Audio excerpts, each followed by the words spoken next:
आज हम बात करेंगे नए टॉपिक, साइंस के नए टॉपिक इलेक्ट्रिसिटी या विद्युत के बारे में। फर्स्ट क्वेश्चन है विद्युत का एसआई मात्रक क्या है। विद्युत का एसआई मात्रक वोट होता है। विद्युत का एसआई मात्रक किसे कहते हैं, तो विद्युत का एसआई मात्रक वोट कहलाता है। व्याख्या है विद्युत शक्ति। इलेक्ट्रिक पावर किसी विद्युत परिपथ में ऊर्जा के क्षय होने की दर को शक्ति कहते हैं। इसका मात्रक वोट होता है। किलोवाट घंटा मात्रक अथवा यूनिट फर्स्ट किलोवाट घंटा अथवा मात्रक एक यूनिट विद्युत ऊर्जा की वह मात्रा है जो किसी परिपथ में 1 घंटे में व्यय होती है, जबकि परिपथ में 1 किलोवाट की शक्ति हो। अतः मात्रक किलोवाट घंटा बराबर वोल्ट इंटू एम्पियर बटा 100 होता है। तो एक मात्रक किलोवाट घंटा का फॉर्मूला क्या होता है, वोल्ट इंटू एम्पियर घंटा अपॉन 100 होता है। नेक्स्ट है इलेक्ट्रॉन आवेश के प्रवाह की दर का मात्रक है। तो इलेक्ट्रॉन आवेश के प्रवाह की दर का मात्रक क्या होता है, तो एम्पियर होता है। इलेक्ट्रॉन आवेश के प्रवाह की दर का मात्रक एम्पियर होता है। और विद्युत शक्ति का एसआई मात्रक जो है वोट को कहा जाता है। व्याख्या है विद्युत मात्रा या विद्युत की इकाई एसआई पद्धति में एम्पियर होती है। ओम विद्युत प्रतिरोध का मात्रक होता है। ओम किसका मात्रक होता है, ओम जो है यह विद्युत प्रतिरोध का मात्रक होता है। ओम क्या है, विद्युत प्रतिरोध का मात्रक होता है। वोल्ट विद्युत विभव का मापक होता है। और कूलाम विद्युत आवेश का मात्रक होता है। वोल्ट किसका होता है, जो वोल्ट है विद्युत विभव का मात्रक होता है। वोल्ट विद्युत विभव का मात्रक होता है। ओम विद्युत प्रतिरोध का होता है। और कूलाम जो है, कूलाम किसका मात्रक होता है, कूलाम जो है विद्युत आवेश का मात्रक होता है। और एम्पियर जो है इलेक्ट्रिक आवेश का मात्रक होता है। नेक्स्ट है विद्युत आवेश का एसआई एकक है। तो विद्युत आवेश का एसआई एकक क्या कहलाता है, तो कूलाम कहलाता है। विद्युत आवेश का एसआई मात्रक क्या कहलाता है, कूलाम कहलाता है। ओम का क्या कहलाता है, तो ओम का विद्युत प्रतिरोध कहलाता है। विद्युत विभव का मात्रक वोल्ट कहलाता है। ठीक है, नेक्स्ट है व्याख्या देख लेते हैं। विद्युत आवेश के प्रवाह को विद्युत धारा कहते हैं। आवेश 2 प्रकार के होते हैं। आवेश कैसे होते हैं, 2 प्रकार के होते हैं, धनात्मक आवेश और ऋणात्मक आवेश। विद्युत आवेश का एसआई कूलाम या एसआई मात्रक कूलाम होता है। नेक्स्ट है चुंबकीय फ्लक्स का एसआई मात्रक क्या होता है, तो चुंबकीय फ्लक्स का एसआई मात्रक वेबर होता है। चुंबकीय फ्लक्स का एसआई मात्रक क्या होगा, ऑप्शन नंबर सेकंड, चुंबकीय फ्लक्स का एसआई मात्रक वेबर होता है। चुंबकीय फ्लक्स का एसआई मात्रक क्या होता है, तो वेबर होता है। एक बार आपको बता देती हूँ कि विद्युत आवेश का एसआई मात्रक तो कूलाम होता है। और ओम जो है विद्युत प्रतिरोध का मात्रक होता है। वोल्ट विद्युत विभव का मात्रक होता है। कूलाम विद्युत आवेश का मात्रक होता है। आपको सब यही याद हो जाएंगे। ठीक है, व्याख्या देख लेते हैं। एक समान चुंबकीय क्षेत्र में किसी सतह से गुजरने वाली बल रेखाओं की कुल संख्या को उस सतह से के साथ चुंबकीय फ्लक्स कहते हैं। इसे फाई से प्रदर्शित करते हैं। इसका एसआई मात्रक वेबर या टेस्ला होता है। ठीक है, चुंबकीय फ्लक्स का मात्रक क्या होता है, वेबर, या इसको टेस्ला भी कहते हैं। टेस्ला मीटर स्क्वायर होता है। नेक्स्ट है निम्न में से कौन सा समीकरण ओम के नियम को सही तौर पर निरूपित नहीं करता है। निम्नलिखित में से समीकरणों में से, तो ओम का समीकरण है V बराबर IR। तो हम इसको V जो IR है ये इसको सही तरीके से निरूपित नहीं करता है। बाकी I बराबर V बटा R इसको सही तरीके से निरूपित करता है। V अपान R बराबर नियतांक R हो जाता है। R बराबर 1 अपान V होता है। बाकी C जो है ये इससे संबंधित नहीं है।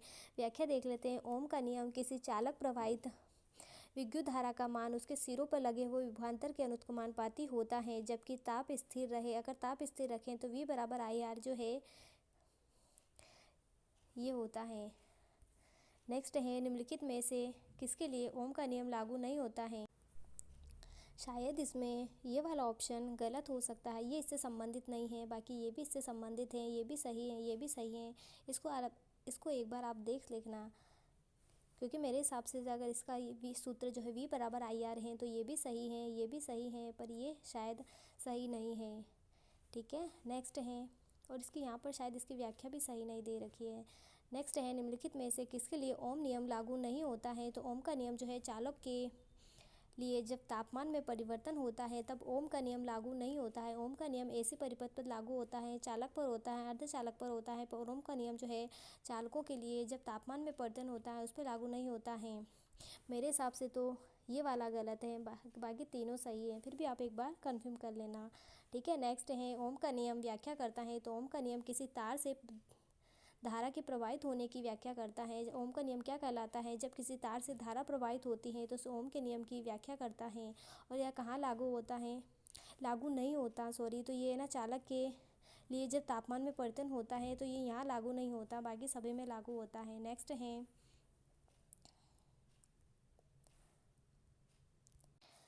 है व्याख्या है ओम का नियम। यदि किसी चालक की भौतिक अवस्था या ताप इत्यादि में कोई परिवर्तन न हो तो चालक के सिरों पर लगाया जाता है, तो लगाया गया विभवांतर उसमें प्रवाहित धारा के अनुत्क्रमानुपाती होता है।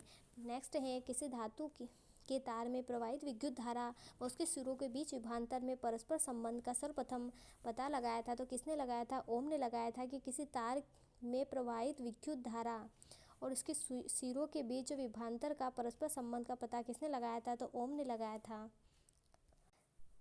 नेक्स्ट है वाट किस को प्रकट करता है। तो वाट किसको प्रकट करता है, वाट जो है वो जूल प्रति सेकंड में प्रकट कर सकते हैं। तो वाट जो है शक्ति का मात्रक है। वाट किसका मात्रक है, शक्ति का मात्रक है। कार्य करने की क्षमता शक्ति कहलाती है। कार्य करने की शक्ति क्या कहलाती है, शक्ति कहलाती है।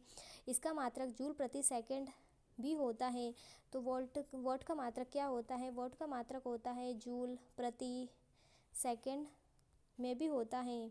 एक वाट बराबर क्या होता है, एक वाट बराबर 1 जूल प्रति सेकंड होता है। शक्ति का व्यवहारिक मात्रक अश्व शक्ति है जो 446 वाट के बराबर होती है। तो एक अश्व शक्ति किसके बराबर होती है, जो एक हॉर्स पावर, एक अश्व शक्ति जो 446 वाट के बराबर होती है।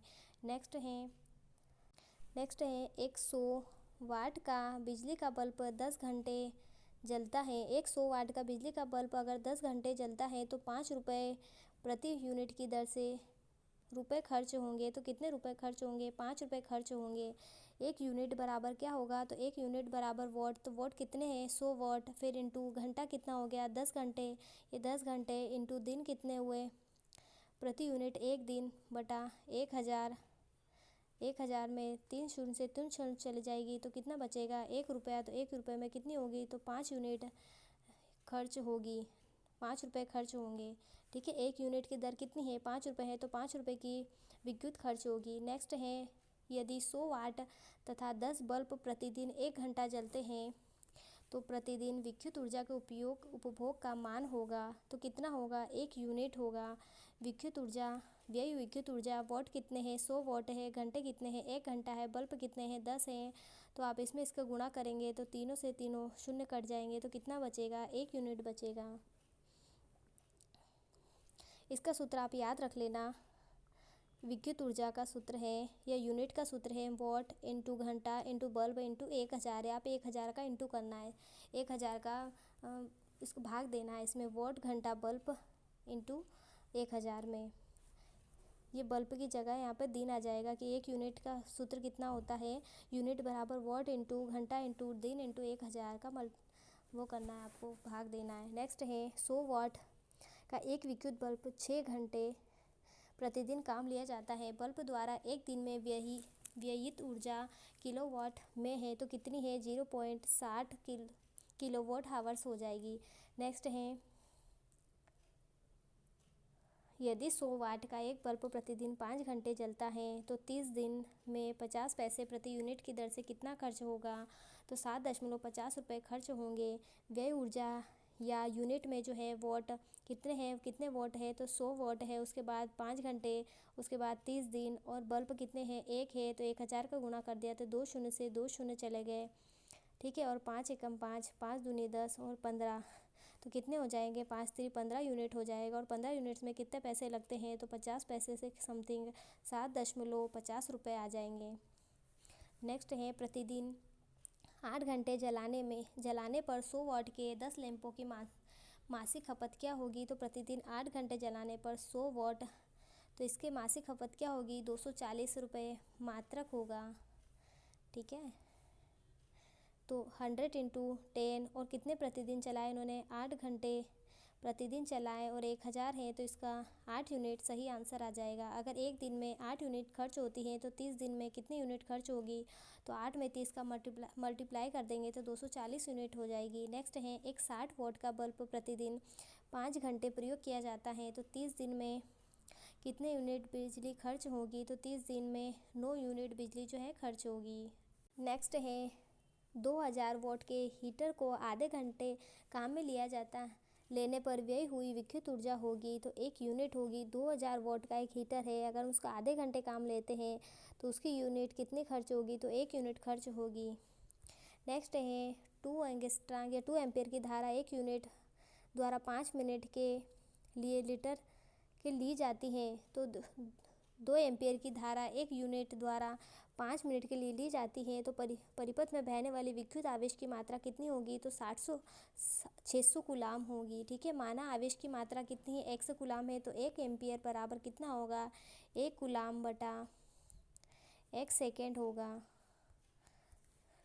तो 2 × x बटा 300, तो ये कितना कूलाम हो जाएगी, x बराबर 600 कूलाम हो जाएगी। इस 1 एम्पियर का सूत्र है 1 कूलाम बटा 1 सेकंड हो जाएगा। 1 एम्पियर का सूत्र क्या होता है, 1 कूलाम 1 सेकंड हो जाएगा, और यहाँ 2 एम्पियर दे रखी है तो 2 का मल्टीप्लाई कर देंगे हम, तो 2 × x अपान 300, तो x का आंसर कितना हो जाएगा, 600 कूलाम हो जाएगा। नेक्स्ट है, विद्युत चालकता की यूनिट क्या है, तो विद्युत चालकता की यूनिट क्या है, महो है।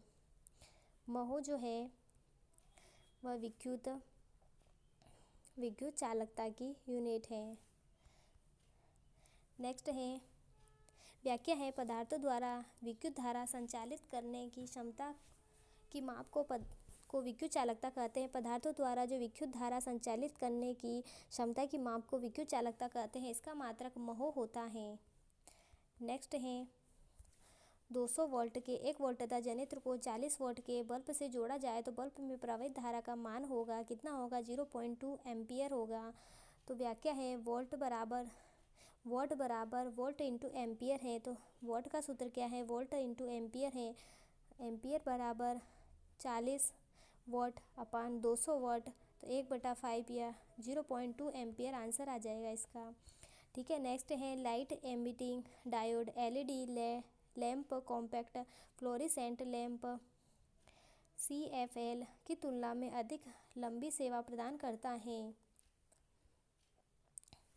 आर है, कारण है, light emitting diode LED lamp compact fluorescent lamp की तुलना में अधिक ऊर्जा दक्ष होती हैं, इसलिए इसका आंसर है पहला है। कथन ए तथा आर दोनों सत्य हैं तथा आर ए कथन का सही स्पष्टीकरण करता है। नेक्स्ट है, घरेलू विद्युत उपकरणों पर आजकल सितारे या 5 सितारों तक अंकित किए जाते हैं। इन उपकरणों पर अंकित सितारे व्यक्त करते हैं कि सितारों की संख्या जितनी अधिक होती है, तो कौन सा कथन सही है, ऑप्शन नंबर सेकंड जो सही है, उस उपकरण की ऊर्जा दक्षता उच्चतर होती है। अगर जितने सितारे होते हैं ना उस पर, तो उसकी उच्च दक्षता कितनी होती है, उसकी उतनी ही उच्चतर होती है।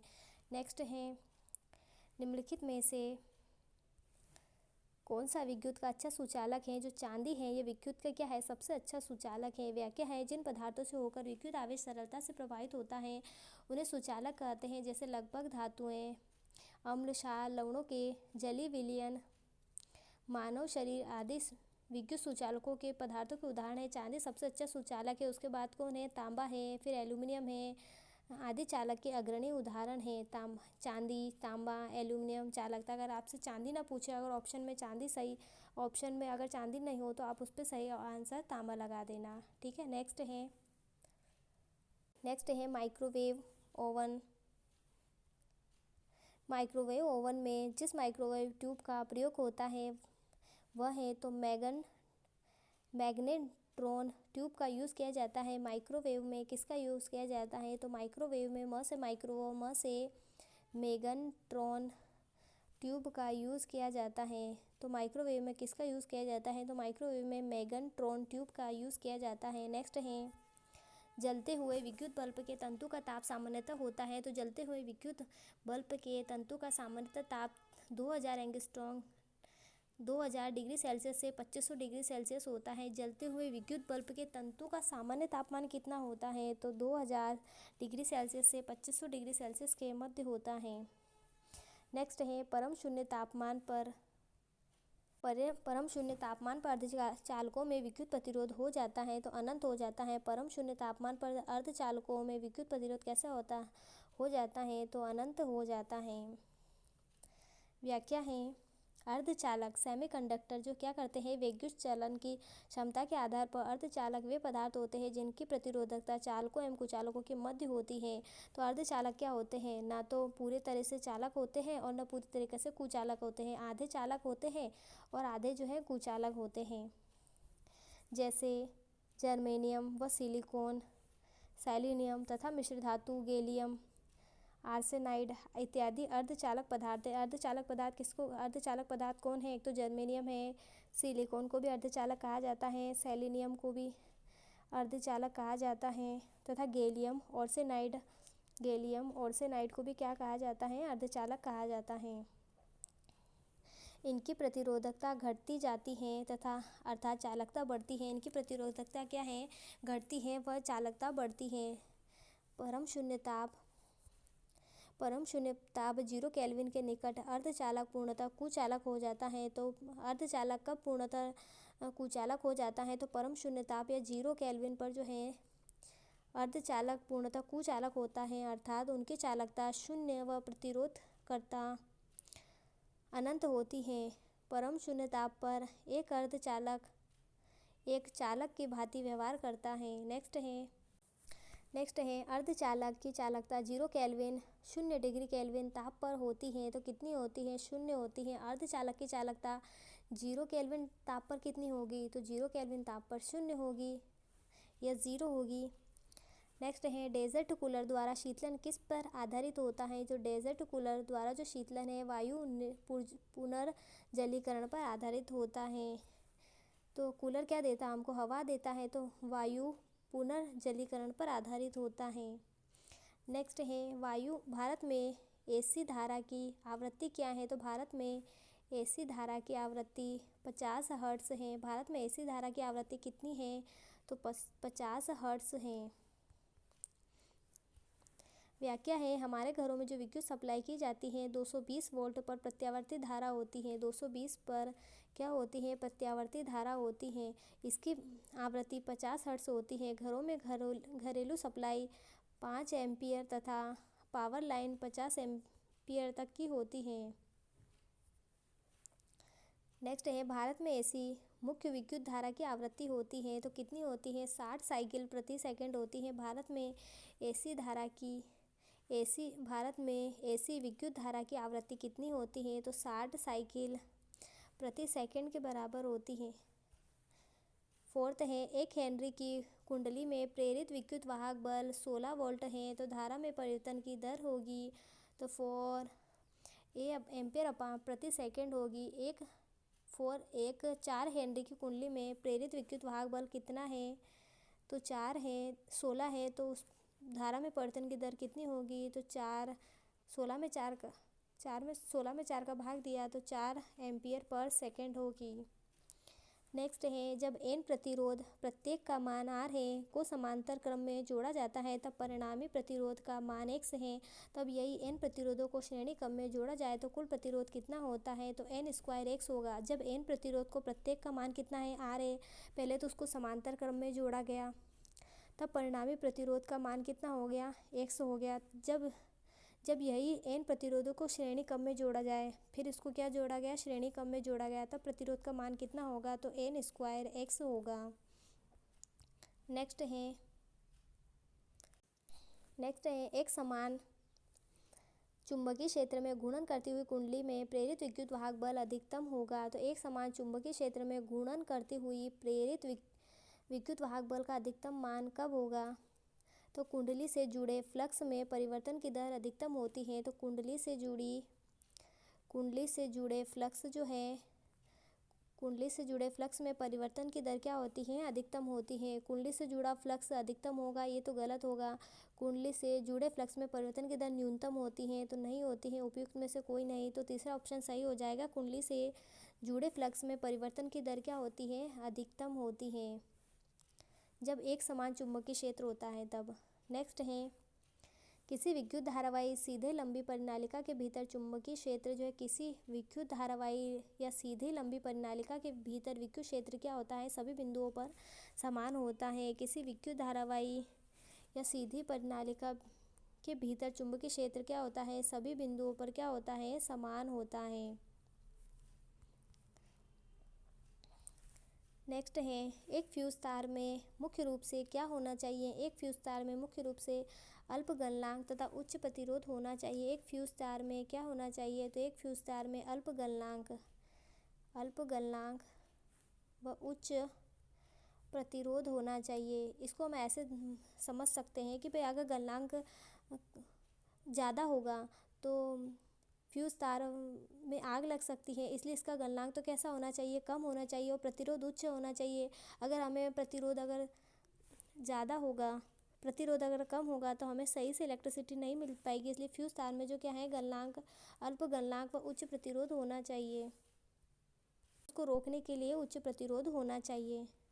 ठीक है, व्याख्या है, फ्यूज तार ऐसे पदार्थ का बना होता है जिसका प्रतिरोध अधिक व गलनांक कम होता है। जिसका प्रतिरोध क्या होता है? अधिक, व गलनांक क्या होता है? कम होता है, जिससे परिपथ में अत्यधिक धारा का प्रवाह होने पर यह गर्म होकर पिघल जाता है तथा परिपथ को असंबद्ध कर देता है। फ्यूज तार इस प्रकार का होना चाहिए कि वह केवल उतनी ही विद्युत धारा को अपने में से होकर गुजरने दे जितनी घरेलू उपकरणों के परिचालन हेतु आवश्यक है।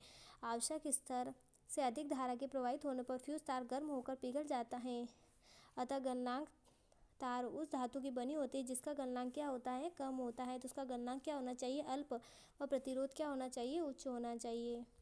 नेक्स्ट है, हमारे घरेलू विद्युत परिपथ में फ्यूज पिघल जाता है जब भारी वृद्धि होती है। किसकी वृद्धि होती है? धारा में। हमारा घरेलू विद्युत परिपथ में फ्यूज पिघल जाता है जब भारी वृद्धि होती है, तो धारा में जब भारी वृद्धि होती है तब फ्यूज तार जो है वो पिघल जाता है। नेक्स्ट है, व्याख्या देख लेते हैं। फ्यूज घरेलू विद्युत परिपथ का एक संरक्षात्मक अवयव है जो एक नियत मात्रा में अधिक धारा प्रवाहित होने पर परिपथ को विच्छेदित कर देता है।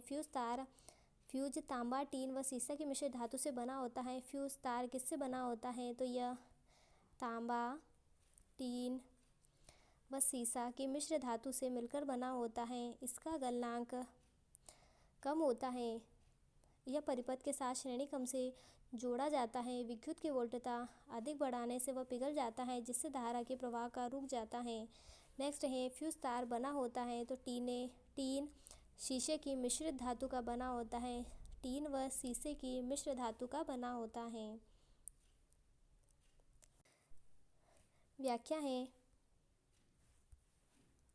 फ्यूज विद्युत परिपथ के बचाव के लिए बनाई गई युक्ति है। फ्यूज ऐसे तार का टुकड़ा है जिसका गलनांक बहुत कम तथा सामान्यतः यह सीसा व टीन के मिश्र धातु का बना होता है। यहाँ पर तांबा सही है, पर प्लेटिनम गलत हो जाएगा, एल्यूमिनियम गलत हो जाएगा। ओनली तांबा का तो नहीं बना होता है क्योंकि ये मिश्रित धातु का बना होता है, इसलिए टीन व शीशे की मिश्रित धातु का बना होता है। नेक्स्ट है, निम्नलिखित में से कौन सा लक्षण फ्यूज़ वायर के लिए उपयुक्त नहीं है? तो स्थूल व छोटा जो है वह फ्यूज़ वायर के लिए सही नहीं है। बाकी फ्यूज़ वायर या फ्यूज़ तार के लिए अन्य तारों से अधिक प्रतिरोध होना चाहिए, निम्न गलनांक होना चाहिए, और पतला व क्या होना चाहिए? छोटा होना चाहिए। व्याख्या है, विद्युत उपकरणों में उन पर अंकित निर्धारित धारा से अधिक धारा प्रवाहित होने से रोकने पर प्रयुक्त युक्ति को विद्युत फ्यूज़ कहते हैं। विद्युत तार का प्रतिरोध उच्च व गलनांक निम्न होना चाहिए। प्रतिरोध तो क्या होना चाहिए? उच्च, और गलनांक निम्न होना चाहिए। फ्यूज़ तार का मोटा व छोटा नहीं होना चाहिए। बाकी पतला व छोटा तो होना चाहिए, पर मोटा नहीं होना चाहिए। स्थूल व छोटा नहीं होना चाहिए। नेक्स्ट है, किसी दिए गए धातु की तार की वैद्युत प्रतिरोधकता निर्भर करती है। तो किसी दिए गए धातु की तार की वैद्युत प्रतिरोधकता किस पर निर्भर करती है? तो उस पदार्थ की प्रकृति पर निर्भर करती है। ठीक है, तो वैद्युत प्रतिरोध किस पर निर्भर करता है? तो वैद्युत प्रतिरोध उसके पदार्थ की प्रकृति पर निर्भर करता है। व्याख्या है, किसी विद्युत प्रतिरोध की किसी पदार्थ का वह गुण है जिसके कारण वह पदार्थ अपने अंदर होने वाले धारा के विद्युत प्रवाह का विरोध करता है। प्रतिरोध का एसआई मात्रक ओम होता है। तो विद्युत प्रतिरोध का एसआई मात्रक क्या होता है? ओम होता है, जिसे कैसे इसे साइन से परिभाषित करते हैं। ये एक अदिश राशि है। तो प्रतिरोध क्या है? एक अदिश राशि है। ये एक अदिश राशि है। धातु की प्रतिरोधकता धातु में मुक्त इलेक्ट्रॉनों के घनत्व अर्थात धातु की प्रकृति और ताप पर निर्भर करती है। जो धातु की जो प्रतिरोधकता है वह धातु में मुक्त इलेक्ट्रॉनों के घनत्व अर्थात धातु की प्रकृति तथा ताप पर निर्भर करती है। ठीक है, लंबाई पर, अनुप्रस्थ काट पर या आकृति पर निर्भर नहीं करती है। तो उसके पदार्थ की प्रकृति पर निर्भर करती है। या पूछे तो उसकी धातु के मुक्त इलेक्ट्रॉनों के घनत्व पर या ताप पर निर्भर करती है। नेक्स्ट है एक चालक का प्रतिरोध निर्भर करता है। जो एक चालक का प्रतिरोध जो है दिए गए सभी विकल्प पर निर्भर करता है, उसकी लंबाई पर निर्भर करता है। ये चालक के प्रतिरोध की बात कर रहा है। ठीक है, तो चालक का प्रतिरोध जो है वह उसकी लंबाई पर निर्भर करता है, उसके अनुप्रस्थ काट क्षेत्रफल पर निर्भर करता है और उसके ताप पर निर्भर करता है। और पिछले क्वेश्चन में हमने धातु के तार की वैद्युत प्रकृति के बारे में बात किया, वैद्युत प्रतिरोधकता के बारे में बात की थी कि धातु के तार की विद्युत प्रतिरोधकता किस पर निर्भर करती है? तो उसके पदार्थ की प्रकृति पर निर्भर करती है। और अब जो हम बात कर रहे हैं कि एक चालक का प्रतिरोध किस पर निर्भर करता है। अब चालक के प्रतिरोध के बारे में बात कर रहे हैं, तो उसकी लंबाई पर, अनुप्रस्थ काट के क्षेत्रफल पर, उसके ताप पर निर्भर करती है। नेक्स्ट है लघु पथन के समय परिपथ में धारा जो बहुत अधिक बढ़ जाती है। लघु पथन के समय परिपथ में धारा क्या हो जाती है? बहुत अधिक बढ़ जाती है। व्याख्या देख लेते हैं। कभी कभी विद्युतमय तथा उदासीन तार खराब तारों के कारण आपस में संपर्क में आ जाते हैं। ऐसा होने पर परिपथ का प्रतिरोध लगभग शून्य हो जाता है और उसमें अत्यधिक धारा प्रवाहित होने लगती है। इसे लघु पथन या शॉर्ट सर्किट कहा जाता है। तो शॉर्ट सर्किट में क्या हो जाता है? बहुत अधिक धारा क्या होती है? बहुत अधिक बढ़ जाती है। नेक्स्ट है किसी विद्युत के एक समरूप चालक का प्रतिरोध उसकी लंबाई L के तथा उसके अनुप्रस्थ काट के क्षेत्रफल A के क्या होता है? तो अनुत्क्रमानुपाती होता है। किसी वस्तु के समरूप चालक का प्रतिरोध उसकी लंबाई के तो क्या होता है? उसकी लंबाई के अनुत्क्रमानुपाती होता है तथा उसके अनुप्रस्थ काट के अनुप्रस्थ काट के व्युत्क्रमानुपाती होता है। लंबाई के तो अनुत्क्रमानुपाती होता है, अनुप्रस्थ काट के क्षेत्रफल A के जो व्युत्क्रमानुपाती होता है। नेक्स्ट है घरेलू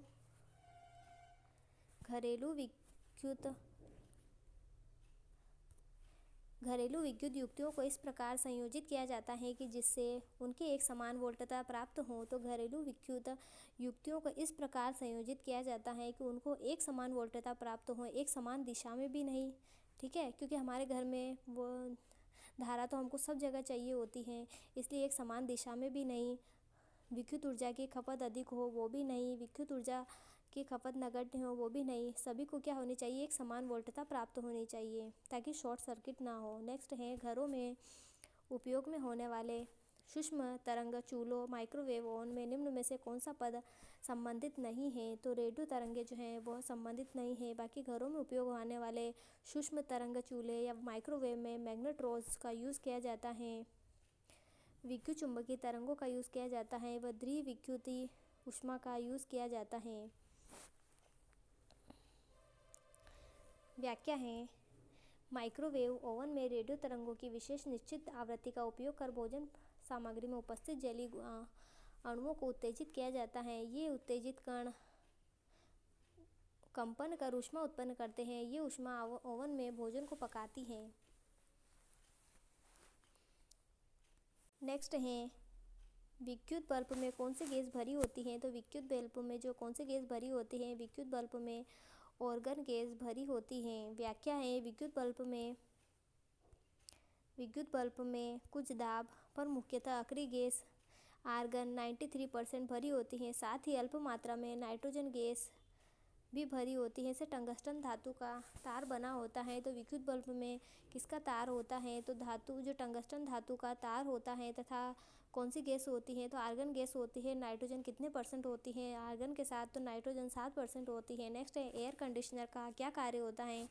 तो एयर कंडीशनर का कार्य है ताप नियंत्रक व CO2 सांद्रता को नियंत्रित करना है। एयर कंडीशनर का कार्य क्या होता है कि ताप को नियंत्रित करना व CO2 सांद्रता को नियंत्रित करना है। ऑप्शन नंबर सी सही हो जाएगा। नेक्स्ट है एसी को डीसी में रूपांतरित करने के लिए प्रयुक्त साधक को कहते हैं, क्या कहते हैं? दिष्टकारी कहते हैं। एसी को डीसी में कौन बदलता है? तो दिष्टकारी एसी को डीसी में बदल देता है। दिष्टकारी को एक और क्या कहा जाता है? तो रेक्टिफायर कहा जाता है। व्याख्या देख लेते हैं।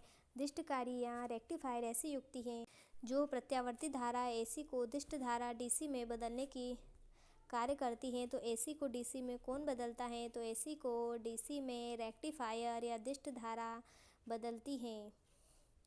नेक्स्ट है किसी विद्युत परिपथ के प्रतिरोधों को परिवर्तित करने के लिए निम्नलिखित में से किस युक्ति का प्रयोग किया जाता है? किसी विद्युत परिपथ में परिपथ के प्रतिरोध को परिवर्तित करने के लिए किस युक्ति का प्रयोग किया जाता है? तो धारा नियंत्रक का यूज़ किया जाता है। धारा को नियंत्रित करना ही क्या कहलाता है? धारा को किसी परिपथ के प्रतिरोध को परिवर्तित करने के लिए हम क्या करते हैं? उसमें धारा नियंत्रक लगा देते हैं। नेक्स्ट है उपकरण जो दिष्ट धारा डीसी को प्रत्यावर्ती धारा एसी में परिवर्तित कराता है तो इन्वर्टर कहलाता है। तो डीसी धारा को एसी में कौन परिवर्तित करता है? तो डीसी धारा को एसी में इन्वर्टर परिवर्तित कर देता है। ठीक है, डीसी को एसी में कौन परिवर्तित करता है? तो हमारे घर इन्वर्टर लगा हुआ है। तो इन्वर्टर क्या करता है? डीसी को एसी में परिवर्तित करता है। डीसी को एसी में परिवर्तित करता है। डीसी को किस में करता है? एसी में परिवर्तित करता है। कौन करता है? तो इन्वर्टर करता है। और एसी को डीसी में कौन परिवर्तित करता है? तो एसी को डीसी में रेक्टिफायर दिष्ट धारा परिवर्तित करती हैं। नेक्स्ट है निम्नलिखित में से किसने सर्वप्रथम पर खोज की? एक गतिशील चुंबक का उपयोग विद्युत धारा उत्पन्न करने के लिए किया जाता है। तो माइकल फैराडे ने एक गतिशील चुंबक का उपयोग करके विद्युत धारा उत्पन्न करने के लिए किया जाता है। माइकल फैराडे ने खोज की इस बात की। व्याख्या है माइकल फैराडे इंग्लैंड में डायनेमो ट्रांसफर की खोज की। तो माइकल फैराडे ने किसने की? माइकल फैराडे ने डायनेमो ट्रांसफार्मर की खोज की। इन्होंने विद्युत चुम्बकीय प्रेरण के लिए नियम का प्रतिपादित किया। तो विद्युत चुम्बकीय प्रेरण के नियम का किसने प्रतिपादित किया? तो माइकल फैराडे ने किया। व्याख्या है फैराडे का प्रथम नियम, जब किसी कुंडली पर आपतित चुंबकीय फ्लक्स में परिवर्तन होता है तो कुंडली प्रेरित विद्युत वाहक बल उत्पन्न करती है कि जब किसी कुंडली पर आपतित चुंबकीय फ्लक्स में परिवर्तित होता है तो कुंडली जो क्या करती है? विद्युत वाहक बल उत्पन्न करती है। ये साउथ साइड है, ये नॉर्थ साउथ है, साइड है, दिशा है मतलब, सॉरी। फैराडे का द्वितीय नियम क्या कहता है? कि लूप अथवा परिपथ में उत्पन्न प्रेरित विद्युत वाहक बल का परिमाण चुंबकीय फ्लक्स परिवर्तन की ऋणात्मक दर के बराबर होता है। पहला परिवर्तन तो क्या करता है? कुंडली में प्रेरित विद्युत वाहक बल उत्पन्न करता है और आपतित चुंबकीय फ्लक्स में परिवर्तन करता है। और दूसरा क्या करता है? कि ऋणात्मक दर के बराबर होता है। चुंबकीय फ्लक्स में परिवर्तन किसके बराबर होता है? फैराडे का दूसरा नियम जो है ऋणात्मक दर के बराबर होता है। फैराडे के दूसरे नियम का सूत्र है E बराबर डी फाई बीटा बी अपान dt होता है।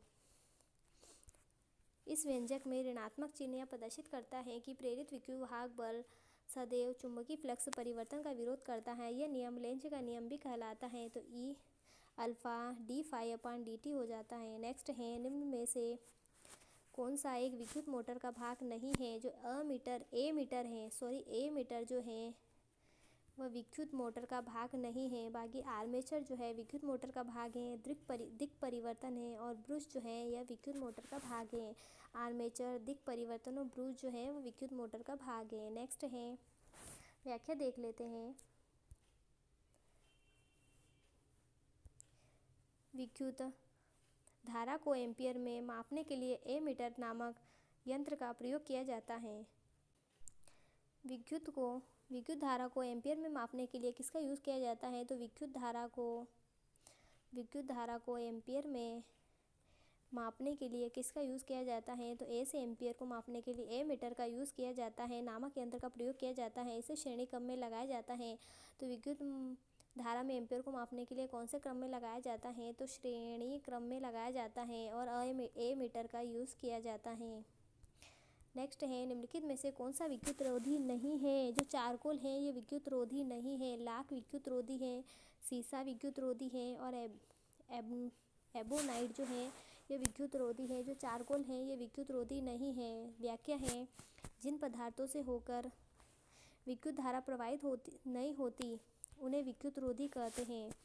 जैसे लाख, सीसा, एबोनाइट, कास्ट, रबर, अभ्रक, सल्फर, शुष्क हवा, सिल्क आदि। चारकोल विद्युत का चालक होता है। चारकोल जो है ये विद्युत का चालक होता है। बाकी जो सारे हैं जिनमें विद्युत प्रवाहित नहीं होती है, लाख में विद्युत प्रवाहित नहीं होती, एबोनाइट में नहीं होती, शीशे में नहीं होती, कास्ट, रबड़, अभ्रक, सल्फर, शुष्क, सिल्क आदि में विद्युत धारा प्रवाहित नहीं होती।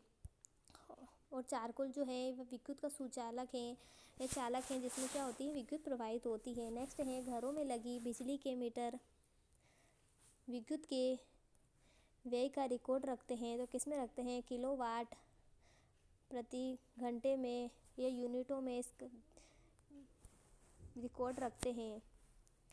व्याख्या है, घरों में लगे बिजली के मीटर विद्युत के व्यय को किलोवाट हावर्स यूनिटों में रिकॉर्ड करते हैं। ये मीटर व्यय ऊर्जा को किलोवाट घंटा में मापते हैं। 1 किलोवाट ऊर्जा की वह मात्रा जो 1000 वाट सामर्थ्य वाले उपकरणों में 1 घंटे में व्यय होती है। इसका मान 3600 जूल होता है। निम्नलिखित में से कौन सा विद्युत का सबसे अच्छा कुचालक है? तो लकड़ी जो है ये कुचालक है। बाकी एबोनाइट, रुई, कागज जो है सारे हैं सुचालक हैं। बाकी लकड़ी जो है वह कुचालक है। नेक्स्ट है, निम्नलिखित में से कौन सा विद्युत का सबसे अच्छा सुचालक है? जो लकड़ी है विद्युत का सबसे अच्छा कुचालक है। व्याख्या देख लेते हैं। विद्युत कुचालक उसे कहते हैं जिसे होकर विद्युत आगे नहीं जा पाती जी। इन सभी में लकड़ी विद्युत का सबसे ज़्यादा अवरोधक है, अतः लकड़ी विद्युत का सबसे अच्छा कुचालक है। नेक्स्ट है, बिजली का बल्ब निम्नलिखित में से किससे अर्धित या रेटेड होता है? तो शक्ति व बिजली और वोल्टता से अर्धित या रेटेड होता है। शक्ति, बिजली या वोल्टता से बिजली का बल्ब जो है वह अर्धित होता है। नेक्स्ट है, व्याख्या है, सामान्य घरेलू विद्युत उपकरण जैसे बिजली का बल्ब, गीजर, हीटर इत्यादि शक्ति का या वोल्टेज का रेटेड होता है। अगर किसी बल्ब की रेटिंग 100 वाट या 250 वाट हो तो इसका अर्थ है कि बल्ब 250 वाट वोल्टेज प्राप्त करने के 100 वाट विद्युत बल्ब का शक्ति का व्यय करता है। नेक्स्ट है, तड़ित निम्नलिखित में से किसके द्वारा उत्पन्न होता है? जो तड़ित जो है वह विद्युत विसर्जन के द्वारा उत्पन्न होता है। तड़ित किसके द्वारा उत्पन्न होता है? विद्युत विसर्जन के द्वारा जो है ये तड़ित उत्पन्न होता है। तड़ित जो है विद्युत विसर्जन के द्वारा उत्पन्न होता है। व्याख्या देख लेते हैं। तड़ित विद्युत विसर्जन के द्वारा उत्पन्न होता है। तड़ित द्वारा अत्यधिक विद्युत आवेशन होता है। तड़ित चालक एक मोटे तांबे की पट्टी होती है जिसके सिरे पर कई नुकीले सिरे बने होते हैं। तड़ित चालक का प्रयोग भवनों की सुरक्षा के लिए किया जाता है। तो तड़ित चालक का यूज़ कहाँ किया जाता है? भवनों की सुरक्षा के लिए किया जाता है। नेक्स्ट है, बिजली के उच्च वोल्टता वाले तार पर बैठे पक्षी को विद्युत मारन नहीं होता, क्योंकि विद्युत के उच्च वोल्टता वाले तार पर जो पक्षी बैठता है उसको क्या है? करंट नहीं लगता, विद्युत मारन नहीं होता, क्योंकि वह विद्युत धारा के प्रवाह के लिए समृद्ध पथ नहीं बनाता। ठीक है, इसलिए पक्षियों को जो है करंट नहीं लगता। व्याख्या है, जब पक्षी उच्च वोल्टता के तार पर बैठा होता है तो उसका संपूर्ण शरीर अत्यधिक उच्च विभव पर होता है, परंतु निम्न विभव की अनुपस्थिति के कारण उसके शरीर से होकर धारा प्रवाहित नहीं हो पाता। नेक्स्ट है, जो ठोस उच्च ताप पर विद्युत का वहन करते हैं परंतु न्यून ताप पर नहीं, वे कहलाते हैं। जो ठोस जो है उच्च ताप पर विद्युत का वहन कर लेते हैं परंतु न्यून ताप पर नहीं करते हैं, वे क्या कहलाते हैं? अर्धचालक करते हैं। अर्धचालक जो होते हैं अगर अधिक ताप दो उनको तो ये चालक हो जाते हैं, अगर न्यूनतम ताप दो तो ये उसका वहन नहीं कर पाते हैं। व्याख्या है अर्धचालक सेमीकंडक्टर पदार्थों की विद्युत चालकता ताप बढ़ाने पर बढ़ती है तथा ताप के घटाने पर घटती है। परम शून्य ताप पर अर्धचालक पदार्थ आदर्श अचालक की भांति व्यवहार करता है। अर्धचालक पदार्थों के उदाहरण कार्बन, सिलिकॉन, जर्मेनियम आदि जो है अर्धचालक पदार्थ कहलाते हैं।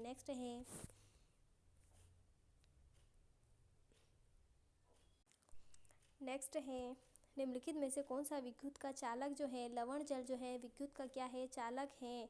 रबड़ विद्युत का चालक नहीं है, शुद्ध जल नहीं है, बेंजीन नहीं है, पर लवण जो जल है जिसमें नमक मिला होता है जिस जल में वह विद्युत का चालक होता है। व्याख्या है शुद्ध जल जो है विद्युत का कुचालक होता है। ठीक है, लवणीय जल विद्युत का सुचालक होता है। नेक्स्ट है बैटरी के प्रचालन का मूल सिद्धांत है। तो बैटरी के प्रचालन का मूल सिद्धांत क्या है? उपापचयन है। बैटरी के प्रचालन का मुख्य सिद्धांत उपापचयन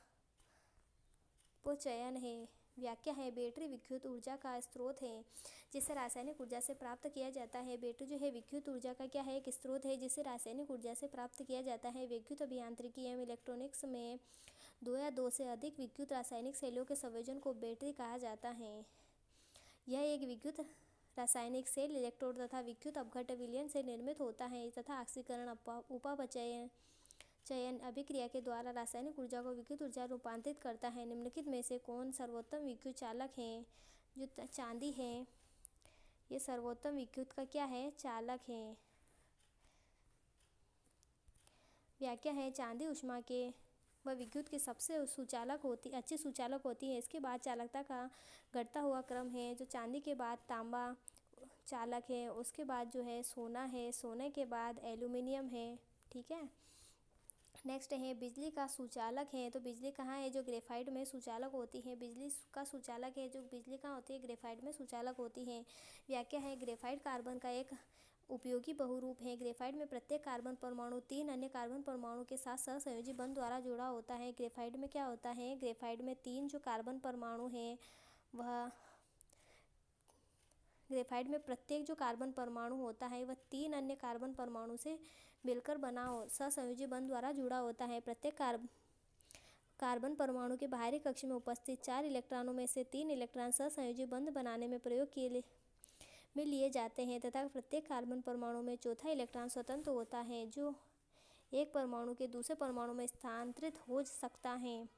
इसलिए ग्रेफाइट ऊष्मा का और विद्युत का सुचालक होता है। ग्रेफाइट एकमात्र अधातु है। ग्रेफाइट क्या अधातु है पर इसमें ऊष्मा व इसकी क्या होती है? विद्युत की सुचालक होती है। अपनी ठोस अवस्था में विद्युत धारा प्रवाहित करने में सक्षम होती है। नेक्स्ट है अतिचालक वह है जिसका रिक्त स्थान शून्य होता है। तो अतिचालक किसे कहते हैं? जिसका प्रतिरोध क्या होता है? शून्य होता है। अतिचालक जो है जिसका प्रतिरोध क्या होता है? शून्य होता है। अतिचालक वह चालक है जिसका प्रतिरोध शून्य होता है। व्याख्या देख लेते हैं।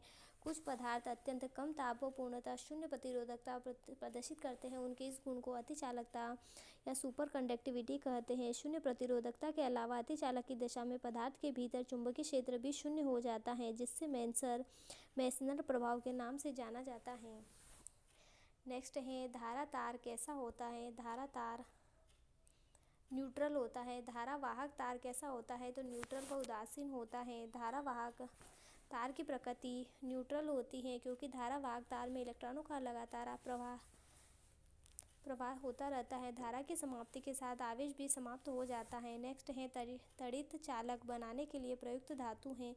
किसका यूज़ किया जाता है? तो तड़ित चालक बनाने के लिए कॉपर की धातु का यूज़ किया जाता है।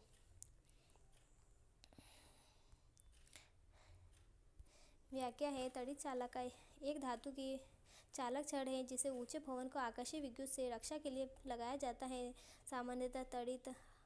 सामान्यतः अत्यधिक सुचालक धातु जैसे कॉपर का प्रयोग तड़ित चालक के निर्माण के लिए किया जाता है। नेक्स्ट है गैल्वेनीकरण के द्वारा पता लगाया जाता है। तो किसका पता लगाया जाता है? गैल्वेनीकरण के द्वारा धारा का गैल्वेनोमीटर के द्वारा जो है वह धारा का पता लगाया जाता है। गैल्वेनोमीटर के द्वारा किसका पता लगाया जाता है? गैल्वेनोमीटर के द्वारा धारा का पता लगाया जाता है। गैल्वेनोमीटर एक प्रकार का अमीटर है। इस उपकरण के द्वारा विद्युत धारा का पता लगाया एवं मापन किया जाता है। नेक्स्ट है एसी परिपथों में एसी मीटर मापते हैं। तो एसी परिपथ में एसी मीटर किस में मापते हैं? आरएमएस मान पर मापते हैं। एसी परिपथ में एसी मीटर किस पे मापते हैं? तो आरएमएस मान पर मापते हैं। व्याख्या है एसी परिपथों में एसी वोल्टमीटर वोल्टेज या विद्युत धारा का आरएमएस का मान प्रदर्शित करते हैं। रूट मीन स्क्वायर वैल्यू, इसका फुल फॉर्म है root means square value. Next है प्रत्यावर्ती धारा को दिष्ट धारा में, प्रत्यावर्ती धारा को दिष्ट धारा में बदला जाता है। तो दिष्ट धारी के द्वारा बदला जाता है। एसी को डीसी में किसके द्वारा बदला जाता है? तो एसी को डीसी में दिष्ट धारा व रेक्टिफायर के द्वारा बदला जाता है। व्याख्या है दिष्टकारी ये रेक्टिफायर ऐसी युक्ति है जो प्रत्यावर्ती धारा एसी को दिष्ट धारा या डीसी में बदलने का कार्य करती है। उल्लेखनीय है कि डीसी को एसी में बदलने वाली युक्ति को इन्वर्टर कहा जाता है। अगर डीसी से एसी में बदला जाता है तो इन्वर्टर कहलाता है, और अगर एसी से डीसी में बदला जाता है तो उसे दिष्टकारी कहा जाता है।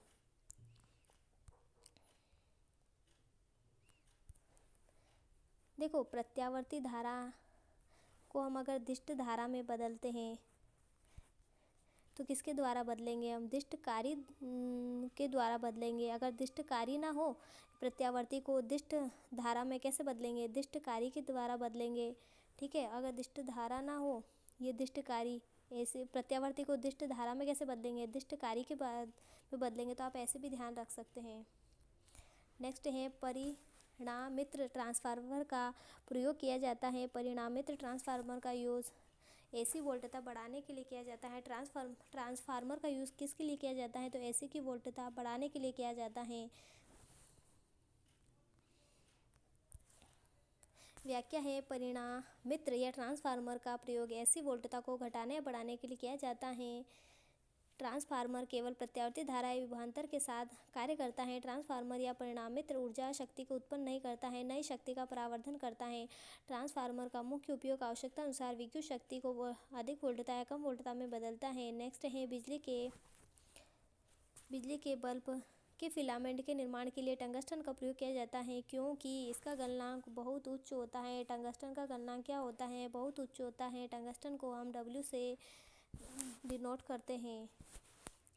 रासायनिक व्याख्या है रासायनिक तत्वों में कार्बन के पश्चात टंगस्टन का गलनांक ही सर्वाधिक होता है। टंगस्टन का गलनांक 3695 डिग्री केल्विन होता है, इसलिए इसे विद्युत बल्ब के फिलामेंट के निर्माण के लिए प्रयुक्त किया जाता है। नेक्स्ट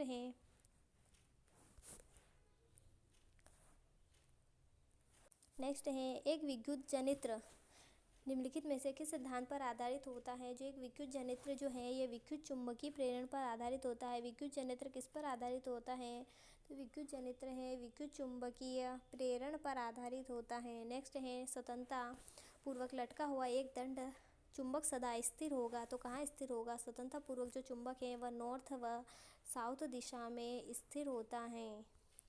नेक्स्ट है निम्नलिखित में से किसकी विद्युत प्रतिरोधकता अधिकतम है? तो नाइक्रोम की विद्युत प्रतिरोधकता क्या होती है? जो अधिकतम होती है, वह अधिकतम होती है। नेक्स्ट है थर्मल पावर प्लांट में क्या होता है? थर्मल पावर प्लांट में ऊष्मीय ऊर्जा को विद्युत ऊर्जा में रूपांतरित किया जाता है। जैसे हमारे राजस्थान का पहला थर्मल पावर जो है गंगानगर सूरतगढ़ में स्थित है, और फिर एक कोटा में स्थित है। तो ये इसका कार्य क्या होता है? थर्मल पावर का काम ऊष्मीय ऊर्जा को विद्युत ऊर्जा में रूपांतरण करना है। नेक्स्ट है सेकेंडरी सेल। वह है सेकेंडरी सेल क्या है? जिसका पुनः भरण हो सकता है उसे सेकेंडरी सेल कहा जाता है। ठीक है, जिसको हम वापस रिचार्ज करके काम में ले सकते हैं, जिस बैटरी को उसे सेकेंडरी सेल कहा जाता है। नेक्स्ट है किसी चालक तार के प्रतिरोध R की उसकी लंबाई L पर निर्भर करता है। निम्न के द्वारा है तो R समानुपाती L जो है ये इससे संबंधित है। तो किसी किसी चालक तार की प्रतिरोध R और उसकी लंबाई L पर निर्भरता करता है तो R समानुपाती L इस पर निर्भर करता है। नेक्स्ट है एक विद्युत जनित्र में क्या होता है। यांत्रिक ऊर्जा विद्युत ऊर्जा में बदल जाती है। एक विद्युत जनित्र में यांत्रिक ऊर्जा जो है जनरेटर में क्या होता है, जनरेटर में जो है यांत्रिक ऊर्जा विद्युत ऊर्जा में बदल जाती है। जनरेटर क्या कार्य करता है, जनरेटर यांत्रिक ऊर्जा को विद्युत ऊर्जा में बदलते हैं। इसलिए शादियों में क्या लगाते हैं, जनरेटर लगाते हैं ताकि यांत्रिक ऊर्जा को विद्युत ऊर्जा में बदल सके और डीजे की आवाज़ हमारी शादियों में डीजे बज सकें। ठीक है। नेक्स्ट है 5 वोल्ट विभवांतर के दो बिंदुओं के बीच 2 कूलाम आवेश को ले जाने पर कितना समय कार्य किया जाता है। 5 वोल्ट तथा विभवांतर के दो बिंदुओं के बीच 2 कूलाम आवेश को ले जाने पर कितना कार्य होता है, तो 10 जूल का कार्य होता है। नेक्स्ट है सोडियम क्लोराइड के जलीय विलयन के विद्युत अपघटन के लिए सही कथन को छांटिए। तो सोडियम क्लोराइड के जलीय विलयन के विद्युत अपघटन के लिए कैथोड पर हाइड्रोजन उत्पन्न होगी। सोडियम क्लोराइड के जलीय विलयन के विद्युत अपघटन के लिए क्या होती है, कैथोड पर हाइड्रोजन उत्पन्न होती है। नेक्स्ट है विद्युत मोटर एक युक्ति है जो परिवर्तित करती है। विद्युत मोटर क्या करती है, विद्युत ऊर्जा को यांत्रिक ऊर्जा में परिवर्तित करती है। हमारे घरों में जो विद्युत मोटर होती है वो क्या करती है, वह विद्युत ऊर्जा को यांत्रिक ऊर्जा में परिवर्तित कर देती हैं। व्याख्या है विद्युत मोटर एक ऐसा साधन है जिसके द्वारा विद्युत ऊर्जा को यांत्रिक ऊर्जा में बदला जाता है। विद्युत मोटर का कार्य जनित्र के विपरीत होता है।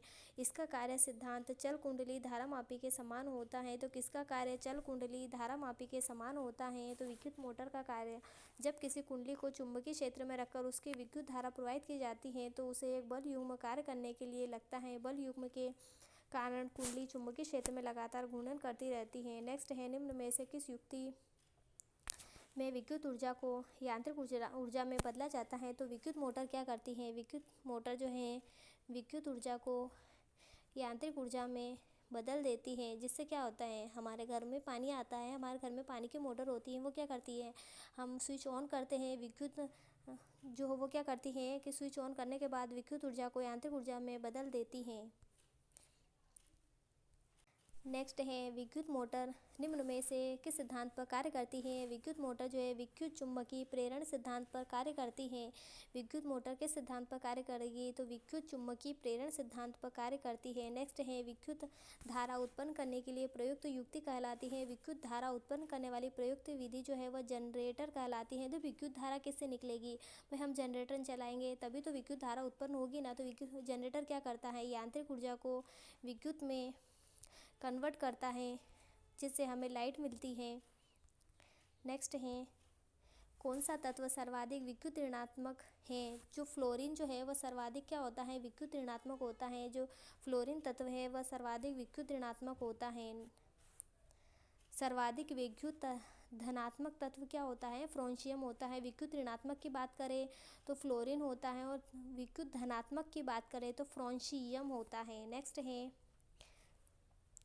किसी एसी जनित्र को डीसी जनित्र में एक मूलभूत अंतर है।